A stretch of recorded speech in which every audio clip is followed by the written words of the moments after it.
J'espère que vous avez apprécié le contenu qualitatif de la dernière fois parce que maintenant tout s'arrête. Maintenant on va parler des vraies choses, c'est-à-dire on va parler romance, c'est-à-dire on va parler yearning, c'est-à-dire on va parler mecs qui se font bolus par des femmes, enfin voilà. Donc dans cette vidéo, comme j'imagine le suggère le titre, on va parler de mes yearners préférés en fait. Bah oui en fait. Pour celles et ceux qui ne me connaissent pas, du coup je m'appelle Célia et principalement je parle de shoujo, mais en fait moi je suis une fana de romance et c'est vrai que étant donné que je viens un peu de TikTok, moi je me concentre beaucoup plus sur le shoujo pour mettre en avant notamment le shoujo. Mais si vous pensez que mes goûts en romance se limitent au shoujo, non. Alors là les femmes, va falloir être ouvert d'esprit parce que si vous pensez que la pique romance ça s'arrête au shoujo boy, vous vous trompez. La romance ça se trouve partout, ça se trouve dans les films, ça se trouve dans les séries, ça se trouve dans les livres, ça se trouve dans les webtoons. Et de mon analyse sociologique extrêmement approfondie, j'ai remarqué que les plus gros yearners en vérité se trouvent dans les webtoons. Et en vrai ça s'explique par le fait que maintenant, genre surtout pour les shoujo récents par exemple, ça va trop vite. On a perdu l'art du yearning, je sais pas si on se rend compte les femmes, on a perdu l'art du yearning parce que maintenant les mangakas, je sais pas pourquoi elles sont dans un TGV, elles veulent absolument mettre les gens en couple au bout de 5 chapitres alors que non. On est en train de perdre les anciens textes mais moi je suis venue ici pour les raviver. Et évidemment parce qu'on n'est pas fermé d'esprit, on va pas juste s'arrêter au shoujo. Alors évidemment il y a quand même des shoujo boys qui, merci le ciel, portent à bout de bras sur leurs épaules l'art du yearning. Et je vous mens pas, c'est assez rare et je vais vous parler du coup de mes yearners préférés qui ont changé la trajectoire de ma vie. Parce qu'en fait une pique romance ne sera jamais une romance qui se limite à un homme juste amoureux. Non. Faut que le mec il galère. Bah en fait justement c'est quoi yearner? Parce que ça se trouve il y a des dames, elles regardent la vidéo, elles sont en mode mais de quoi elle me parle? Alors je vous explique, je vais vous mettre la définition ici, mais pour vous expliquer un peu ce que je veux dire par yearning, c'est un pic forcément du slow burn déjà, et c'est un homme qui est obligé de se retenir de sauter sur la prota. Parce que la prota, elle a ses propres limites, elle le fait galérer, elle veut pas de lui, enfin bref, whatever. Et du coup, le mec, en mode, il y a de la sueur qui découle de lui, en mode, je suis obligée de me retenir et tout. C'est vraiment l'idée d'un homme torturé. Et finalement, c'est tout l'art de l'amour, en fait. On est là pour ça. Enfin, en tout cas, moi, je suis là pour ça. Je sais pas si vous êtes là pour autre chose, mais malheureusement, si vous n'êtes pas la cible des hommes qui sont torturés, qui souffrent, déjà, non seulement c'est pas votre vidéo, mais en vrai, c'est pas votre chaîne.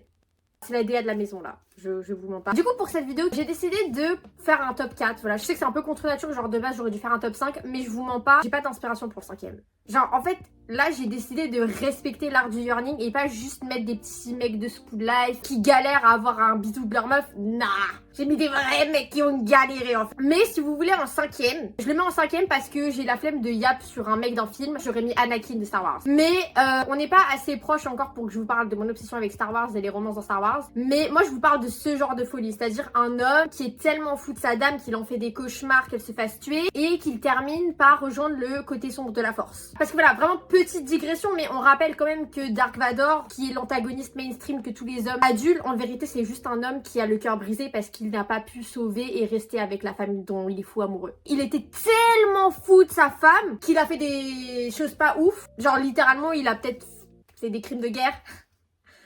Mais moi je vous parle de ce genre de folie, ok? On va commencer par le 4ème, et le 4ème c'est plutôt tranquille, et après on va vers la folie, ok? Du coup en 4ème, je me suis dit, en termes de yearner qui est très honnêtement respectable et qui m'a fait avoir des papillons dans le ventre. Parce qu'en fait c'est un yearner mais qui est respectueux. Noah de Raeliana et le manoir, je sais pas quoi là, bref. Non. En fait on n'en parle pas assez parce que je sais que genre le manoir de Noah, je sais pas quoi, c'est un webtoon qui date et c'est un peu un webtoon aussi qui a été lu par tellement de gens que les gens ils en parlent plus, mais moi je vais vous rappeler et vous rafraîchir la mémoire sur c'est quoi ce monument. Noah, l'homme qui... Genre, on parle d'un homme qui, de base, il s'en fout des femmes. Et un peu méprisant avec l'entièreté de l'humanité, c'est-à-dire qu'il a cette espèce de sourire hypocrite avec tout le monde parce que justement, il se sent supérieur à tout le monde et qui un jour va tomber sur cette femme un peu malicieuse, un peu remplie pas de vices, mais qui a plus d'un tour dans son sac. Et c'est ce que Noah, il va vite être intrigué parce que c'est un homme, justement, qui a besoin d'être assez stimulé, en fait, dans sa vie. Il arrive tellement à manipuler et gaslight tout le monde parce qu'il est très intelligent que là, de voir qu'il y a une femme qui est... en fait, en soi, Raeliana, elle est futée, mais c'est surtout que la meuf, elle vient d'un autre monde et elle a littéralement lu le roman, d'où le mec vient, d'où le fait qu'elle connaît absolument tout sur sa vie et tout le lore de l'histoire. Mais ça, Noah, il le sait pas. Il s'est dit juste, mais cette femme, comment elle a toutes ces informations et tout, etc. Noah, au début, du coup, on va dire c'est un homme qui prend un peu pour acquis Raeliana. Mais en fait, très vite, il va tomber hyper rapidement sous le charme de Raeliana, alors que Raeliana, en fait, c'est une dame, elle s'en fout de Noah. Elle est juste là pour échapper au mec qui est censé lui faire du mal et littéralement la tuer dans l'histoire originale. Donc elle est partie fuir dans les bras de Noah, mais Noah elle s'en fout. D'ailleurs elle aime pas Noah en fait. Et c'est exactement pour ça que ça fonctionne. Et dans tous les Yearners que je vais vous présenter, c'est des mecs qui galèrent avec des femmes qui veulent pas d'eux en fait. Parce que en fait tu peux pas maîtriser l'art du yearning sans être avec une femme qui te met des bâtons dans les roues et qui te calcule pas, qui te nique ton ego en fait. Et en fait c'est des mecs justement ils kiffent le fait qu'on leur brise leur ego, parce que c'est des hommes, ils sont habitués à avoir tout dans la bouche facilement. Et le truc, et c'est pour ça que c'est exceptionnel, c'est que Noah, du coup au début, voilà, il se prête au jeu, il prend un peu littéralement Raeliana pour un jouet, et c'est là où Noah il va se rendre compte, et c'est pour ça que c'est pour moi peak yearning, c'est qu'il va se rendre compte que c'est lui le jouet de Raeliana en fait. Raeliana elle utilise Noah pour ses propres intérêts, et Noah, il va le réaliser. En fait, le truc, c'est qu'il va être totalement ok avec ça. Il va totalement accepter et faire en sorte qu'elle l'utilise du mieux qu'elle le peut. Et du coup, c'est pour ça, genre, Raeliana, à peu près, genre, dans les 100 premiers chapitres, elle a jamais vraiment acknowledge Noah en tant que love interest, parce que de toute façon, elle est pas là pour ça, elle est là pour rentrer dans son vrai monde. Mais après, Noah, il va être un peu plus vocal et un peu plus flirty avec elle, il va y avoir un peu une tension qui va se créer entre eux, sauf que, je sais pas que c'est un attachement évitant, mais en fait, elle va le repousser. Parce que justement elle l'aime trop. Bon, en fait c'est littéralement de l'attachement évitant. Moi de toute façon toutes les femmes qui ont un attachement évitant ce sont mes femmes immédiatement. Quand Raeliana va se rendre compte qu'elle peut éprouver des sentiments envers Noah, elle va le repousser et genre il y a cette fameuse scène où littéralement Noah il lui demande si leur contrat de faux mariage il peut vraiment s'appliquer dans leur vie. Il dit ça de façon tellement neutre et tellement simple sans lui imposer, mais tu sens la détresse à travers son visage et Raeliana hashtag son cœur elle lui dit non. Parce que c'est pas dans ses plans en fait. Et le truc c'est que Noah ne va jamais abandonner. Et il va continuer d'aider Raeliana et il va continuer de la supplier de sortir enfin avec lui, etc. Et le mec va littéralement en perdre sa fucking main, genre, ou son bras, je sais plus. Après il y a plus de yearning, c'est juste du loving. Mais quand même pendant genre 100 chapitres, c'est juste Noah qui galère et qui subit et qui accepte qu'il ne sera jamais avec la femme qu'il aime. Oh putain, en plus, attendez, je viens d'avoir un flashback quand littéralement à la fin de l'œuvre. Alors quand Raeliana, elle est littéralement accusée d'avoir tué quelqu'un, le mec a littéralement dit personne ne va toucher à Raeliana. Même si elle avait tué quelqu'un, il en avait rien à foutre, il aurait tué toutes les personnes. Ça allait partir en drame politique et géopolitique complètement dingue parce qu'il est littéralement le frère du roi, mais il s'en foutait de son titre royal, il s'en foutait d'être déchu, d'être noble, etc. Tout ce qu'il voulait c'était protéger Raeliana parce qu'il n'y a rien de plus important que Raeliana.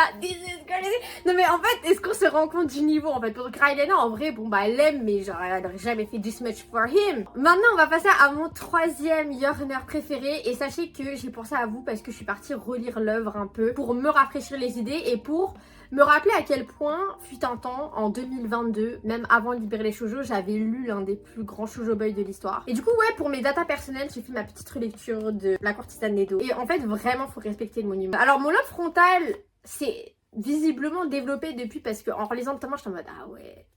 Omiya au début c'était vraiment le diable. Mais genre moi je sais ce qui se passe dans la suite. Et bon quand tu finis le tome 1 après c'est bon. Ok c'est un connard au début mais après faut trust de process. Après c'est... Oh non je tombais du ciel. Non j'abuse. Surtout Omiya c'est le yearner of all time. Bon ok il y en a deux devant lui. Mais genre en termes de shoujo boy. Pour ceux qui ne savent pas de quoi parle La courtisane Nedo, du coup c'est un shoujo historique où on va suivre Akane qui a vu sa famille être assassinée. Et du coup qui va devenir courtisane, donc une prostituée, pour pouvoir trouver qui est l'assassin de sa famille, ok. Et donc son but c'est de rester courtisane, de devenir l'une des plus grandes courtisanes de tous les temps pour pouvoir avoir des contacts, etc. Parce que c'est compliqué en tant que femme de se créer des contacts, etc.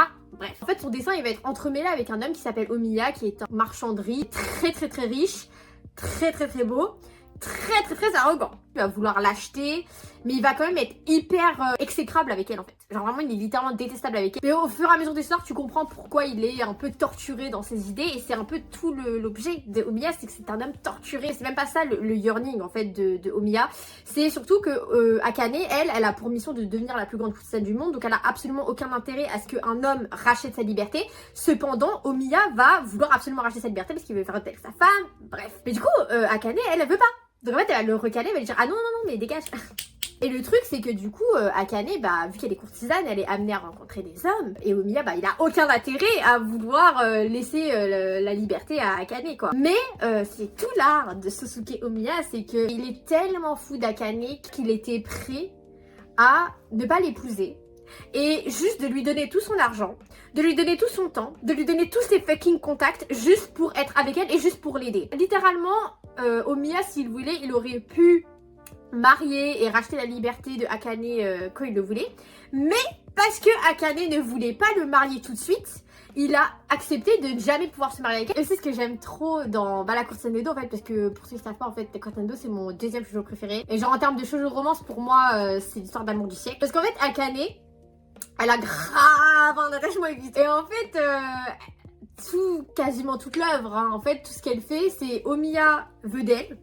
Il lui court après et elle le fuit, elle le fuit, elle le fuit, elle le rejette à chaque fois. Elle aime Omiya, mais en fait c'est pas dans ses intérêts d'aimer Omiya parce que son amour pour lui va à contre-courant de ce qu'elle est censée vouloir, c'est-à-dire rétablir sa famille, venger sa famille, etc. En fait, du coup, toute l'œuvre, c'est juste Akane qui recale Omiya. Et Omiya, il accepte juste son sort. Et maintenant, on passe à mon deuxième yearner. Et en fait, vraiment, put some respect on his name. J'ai nommé 7 de Nina de Romeo et Étoiles. On est sur un sacré connard au début. Bah, le diable. En fait, à chaque fois, c'est le diable. Et après, genre, ça devient un fou en fait, parce qu'en fait c'est une théorie que je viens de créer, mais plus t'es une grosse merde au début, plus t'es un meilleur yearner, parce qu'en fait quand tu n'as aucune morale de base, bah en fait quand tu deviens amoureux, ça veut dire que tu n'as plus aucune morale pour ta bien aimé en fait. Du coup c'est génial en fait. Genre c'est pas bien d'être un sociopathe, mais si t'es un psychopathe pour ta dame, dans le sens où genre t'es prêt à tuer tout le monde pour elle, bah gag, you know. On est d'accord ou pas? Et c'est du coup, on parle d'un homme. Bon bah au début, est-ce que je vais vous faire la biographie du mec? Au début juste ça. Ok, c'est une merde. Genre on est d'accord. C'est une grosse merde. Voilà, c'est un gros connard. Maintenant qu'on a dit ça, maintenant on fait quoi en fait? Seth, genre c'est un homme qui a été maltraité dans son enfance. Il a jamais reçu d'amour. Donc il n'a jamais aimé qui que ce soit. Mais du coup, il va rencontrer un jour Nina, une fille qui pour la première fois... en fait, talk back to him. Ça commence toujours comme ça à chaque fois. Il y a une personne qui a le courage de leur dire de fermer leur gueule. Et après, du coup, ils deviennent fous. Mais en fait, c'est bizarre que juste personne leur ait jamais dit fermer leur gueule avant. Et en fait, du coup, Seth va se rendre compte que pour la première fois, il tient à quelqu'un et que la présence de Nina lui est chaleureuse. Bon, voilà, Seth, il va devenir amoureux de... Il va tomber amoureux de Nina, alors que Nina, elle en a rien à foutre. Évidemment, mais je vous dis, les règles, c'est que les dames n'aiment pas leur mec, en fait. En gros, Nina, elle aime littéralement un autre homme.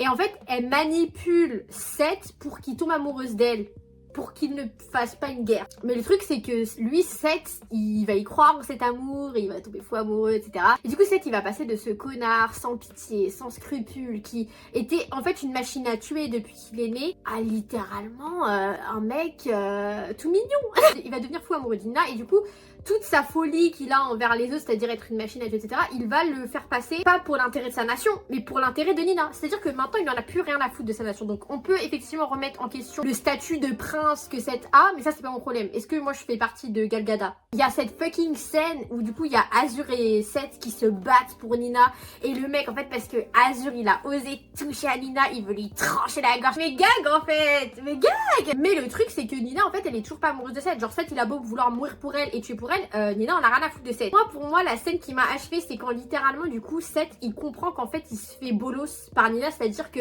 Nina, en fait, elle aime un autre homme et elle l'a un peu utilisé juste pour ses propres intérêts personnels et géopolitiques. Et du coup, quand Seth va réaliser ça, il va avoir littéralement le cœur brisé au point où il va redevenir cette espèce de machine à tuer. Enfin, il va redevenir le monstre qu'il était avant de tomber amoureux de Nina. Et quand il revoit Nina, bah, en fait, il nous fait une Anakin Skywalker. Genre, littéralement, c'est-à-dire que, en fait, vu qu'elle l'aime pas, il veut la tuer.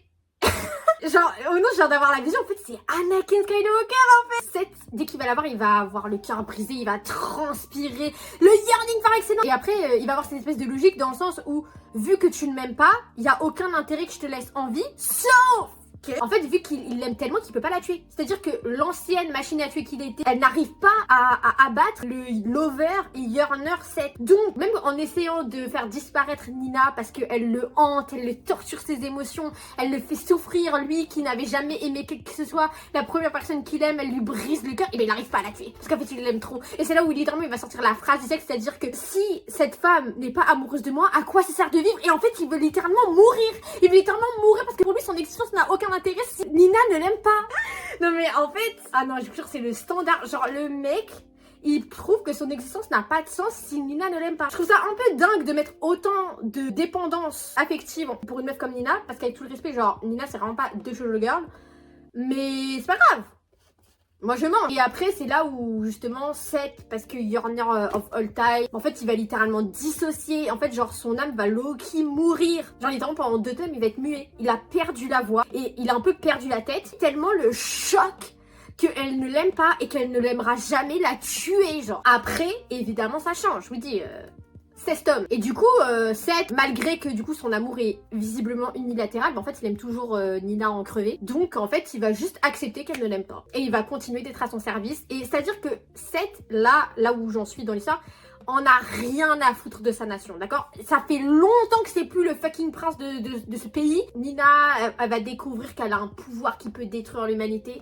Seth, il va en avoir rien à foutre. Ça va être la seule personne de toute la planète qui va en avoir rien à foutre, qui va le courir après, qui va dire mais en fait je m'en fiche de mourir si c'est de ta main.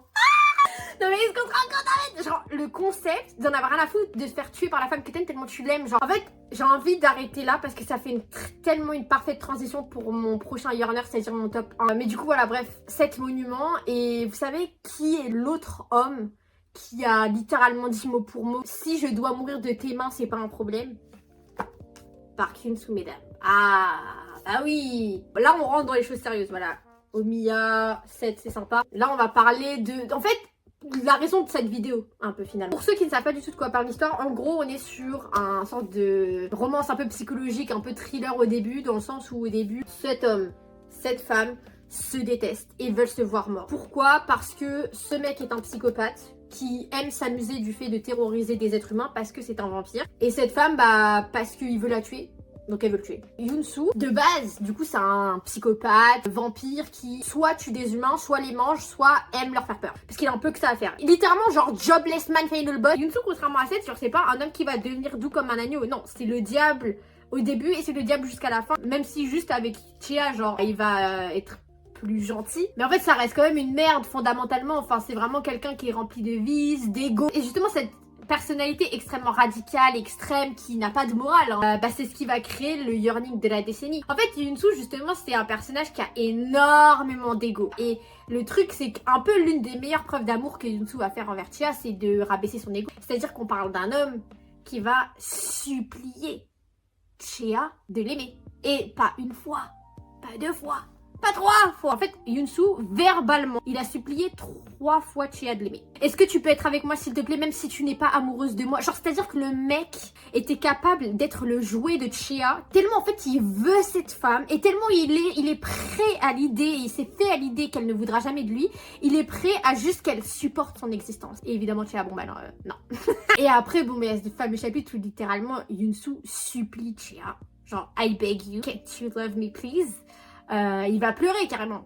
Mais en fait, Yoon-soo, il a pas pleuré qu'une fois pour que Chia l'aime. Ça le truc. Je vous dis, Yoon-soo, c'est le diable. Mais quand il est dans ces moments de désespoir où il se rend compte qu'en fait, avec Chia, en fait, il va jamais réussir à être avec elle parce qu'il est pas assez un homme bien. Comment dire? Genre, Yoon-soo, il est vraiment fou amoureux de Chia. Au point où, un peu comme Anakin, du coup, on en revient toujours à Anakin Skywalker, son amour envers Chia, en fait, il veut tellement Chia que ça détruit Chia aussi un peu. Dans le sens où il arrive pas à accepter ce que Chia veut. C'est-à-dire qu'elle veut pas de lui. Il arrive pas à avoir cette patience. C'est-à-dire qu'il est vraiment genre gourmand de ouf. Il veut tout. Il arrive pas à être progressif. Et parce qu'en fait, les deux, ils savent qu'ils sont un peu faits l'un pour l'autre. Mais Chia, elle veut pas être avec Yoon-soo parce que c'est une grosse merde. Et Yoon-soo, dès qu'il arrive à changer un petit truc chez lui et que Chia va se mettre de l'eau un peu dans son vin avec lui, grand gourmand, il veut pas juste prendre le petit doigt, pas juste la main. Non, il prend tout le bras. Après, il dit ah bon bah c'est bon, si t'acceptes ça, je peux être le fou du bus. Non, chef. Mais du coup, tout ça pour dire, malgré tout, malgré son égoïsme, son ego, son côté un peu psychopathe, genre cet homme pleure en suppliant pour que Chia l'aime en retour. Chia, toute l'œuvre quasiment, elle recale tout le temps Yoon-soo. Elle l'insulte. En fait, Yoon-soo, il aime tellement Chia. Et en fait, mais c'est pas qu'il aime tellement Chia donc il accepte, c'est qu'il aime tellement Chia comme ça. Parce qu'en fait, il aime tellement Chia pour ce qu'elle est. C'est-à-dire une connasse qui l'insulte tout le temps. Il aime tellement Chia vulgaire que, en fait, quand elle l'insulte, déjà, non seulement ça le dérange pas, mais en plus, un peu il kiffe. Il est dans celle-là. La seule fois il le prend super mal, c'est quand elle va lui dire mais tu m'aimes pas sincèrement. C'est juste t'as une obsession comme ça pour moi parce que t'es dingue mais tu ne m'aimes pas. Tellement pour lui, ses sentiments pour elle, ils le détruisent, ils le consument. Il y a que Yoon-soo pour savoir la façon dont Chia lui hante ses pensées. C'est le titre en fait, Trapped. Les deux sont trapped par l'existence de l'un de l'autre. Loki, j'aurais besoin d'une vidéo dédiée pour Yunsu. Un peu tous les chapitres de Trapped, c'est juste Yunsu qui yearn, mais enfin... Oh non, je peux vous faire une liste, hein. Yunsu qui supplie Chia de l'aimer. Yunsu qui accepte de se faire utiliser par Chia, c'est-à-dire qu'il sait que Chia l'utilise pour ses propres intérêts et il est absolument ok parce qu'il s'en fout, parce qu'il sait tellement qu'il peut rien avoir d'elle que c'est un honneur pour lui de se faire utiliser par elle. Ceux qui savent ça. Chia qui, encore une fois, pour ses propres intérêts, fait semblant d'aimer Yunsu en retour. Et Yunsu, parce qu'il connaît Chia par cœur, il sait qu'elle fait semblant de l'aimer. Mais du coup, il est satisfait qu'elle fasse semblant de l'aimer parce que elle fait semblant de l'aimer lui. Il y a cette fucking planche où Yunsu, sans trop vous spoil, je vais être assez évasive, il va un peu hypnotiser, genre vraiment le concept de l'hypnose, Chia, pour qu'elle oublie que c'est un connard. Et du coup, c'est vrai que Chia, bah en fait, elle va être prise d'affection pour le Yunsu qui n'est pas le diable. Et en fait, Yunsu, il va être heureux qu'elle l'aime. Même si c'est pas le vrai lui. En fait, Yunsu, c'est vraiment un homme qui va se contenter des miettes parce que Chia l'a habitué à rien. Et c'est comme ça toute la fucking œuvre. C'est un homme qui va se mettre à pleurer à l'idée de perdre Chia. C'est un homme qui va accepter de mourir pour Chia. Littéralement, d'accord? C'est un homme qui est vraiment prêt à absolument tout. C'est-à-dire c'est un homme qui était prêt à se faire tuer des mains de Chia parce qu'il était en mode « Si c'est toi qui me tues, je m'en fiche. Je préfère que ce soit toi qui me tue parce qu'en fait, Yunsu, et je vais terminer sur cette phrase, il préfère mourir avec l'existence de Chia que vivre sans l'existence de Chia. Et je fais référence à une scène très spécifique. C'est tout le personnage de Yunsu, c'est-à-dire que littéralement, Yunsu est prêt à se faire détester toute sa fucking existence par Chia si ça implique le fait que Chia reste dans sa vie et reste en vie tout simplement. Mais par contre, il ne peut pas vivre sans elle. C'est-à-dire qu'à la seconde où Chia n'est plus de son monde, cet homme, on est face juste à un homme qui est torturé par son propre amour, par sa propre obsession, et c'est merveilleux. Un homme, faut qu'il souffre un peu dans son amour pour toi. Genre hier, genre ça lui fait mal au cœur à quel point il t'aime. En fait, c'est un peu aussi le karma des hommes, faut qu'ils souffrent un peu d'être des hommes. Non mais on est d'accord ou pas? Mais voilà, j'espère que cette vidéo est pas regardée par des hommes parce que bon, de toute façon, vous n'êtes pas la target. Voilà. Ainsi s'achève cette vidéo. Je vous jure que j'ai tellement d'autres choses à dire en vrai, genre juste sur Yunsu en fait. Mais faut le lire pour le vivre, pour le comprendre. J'espère que vous avez apprécié mes recommandations. Et si vous avez déjà lu, bah j'espère que vous avez apprécié moi qui dis les termes en fait. Et si vous n'avez pas lu, bah allez lire. Vraiment, c'est pour votre bien personnel.